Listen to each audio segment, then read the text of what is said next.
le problème de la rénovation, c'est aussi son coût. C'est-à-dire que si on compare la construction, sur un nanomètre carré, la construction d'un logement neuf et la rénovation d'un bâtiment, le coût de la rénovation est souvent plus élevé que le coût de la construction d'un logement neuf.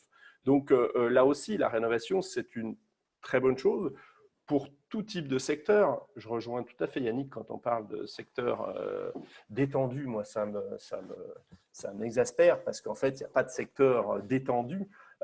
Et on essaye de flécher en disant, voilà, la rénovation, c'est pour ce type de territoire, le neuf, c'est pour un autre type de territoire. Non, on a besoin sur tous les types. Et là aussi, les dispositifs Pinel pourraient permettre dans certains secteurs, justement, la rénovation de logements, des logements qui ont été abandonnés. Moi, j'habite un village rural en Haute-Savoie, situé en zone C.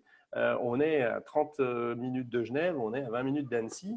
Donc, on n'est pas non plus, je dirais, dans des territoires où il ne se passe rien. Et là, moi, j'identifie des logements qui, aujourd'hui, ne peuvent pas être acquis par des jeunes ménages ou par des ménages modestes parce qu'à la base, le bâtiment existant coûte cher, mais qui pourrait être acquis par des investisseurs s'il y avait un dispositif de défiscalisation qui pourrait exister aussi sur la rénovation dans ces secteurs-là, qui pourrait être acheté par un investisseur. Et donc, on remettrait des logements supplémentaires rénovés sur le marché locatif.